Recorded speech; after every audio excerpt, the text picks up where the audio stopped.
Hi friends, welcome to my channel. ఈరోజు ఒక మంచి ఫ్రై కర్రీ చేసుకుందాం, అది కూడా ఫేమస్ వెజిటేబుల్తో, అదే ఐవీ గాడ్.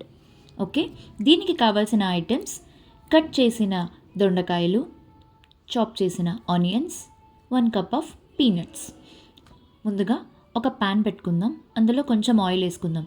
ఇది ఫ్రై కర్రీ కాబట్టి నేను కొంచెం ఆయిల్ ఎక్స్ట్రా వేస్తున్నాను, మీరు కూడా ట్రై చేయండి. ఇందులో 1 spoon of mustard seeds, 1 spoon of jeera and some chilli flakes. ఇవి కొంచెం ప్రీ హీట్ అయిన దాకా కలుపుతూ ఉండండి.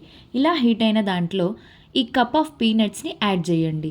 ఈ పీనట్స్ని కూడా కొంచెం రోస్ట్ అయ్యేదాకా, కలర్ చేంజ్ అయ్యేదాకా కొంచెం కలుపుతూ ఉండండి మీడియం ఫ్లేమ్ మీద.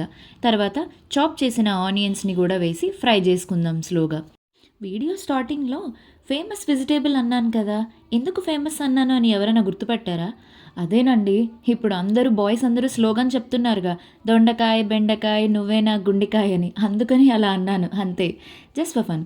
ఇప్పుడు ఇందులో కొంచెం ఆ దొండకాయల్ని కూడా వేసేద్దాం. తర్వాత అందులో 1/2 స్పూన్ పసుపు, 2 spoons salt and 2.5 spoon chilli powder. మీకు స్పైసీగా కావాలంటే ఇంకొంచెం మీరు యాడ్ చేసుకోండి. ఇలా వేసుకున్న వాటన్నిటిని మంచిగా ఆ ముక్కలన్నిటికీ పట్టేదాకా ఫ్రై చేయండి. ఇదంతా సిమ్లో మాత్రమే చేయాలి, ఎందుకంటే ఫ్రై కర్రీ అనేది వాటర్ వేయట్లేదు కాబట్టి అడుగంటే ఛాన్సెస్ ఉన్నాయి. కాబట్టి స్లో ఫ్లేమ్లోన మాత్రమే దీన్ని కుక్ చేస్తూ ఉండండి.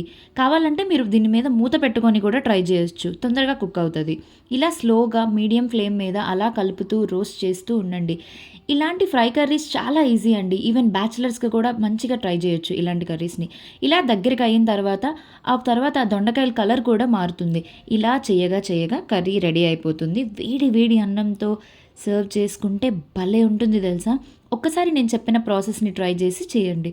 Okay guys, thank you. Keep watching, like, share and subscribe.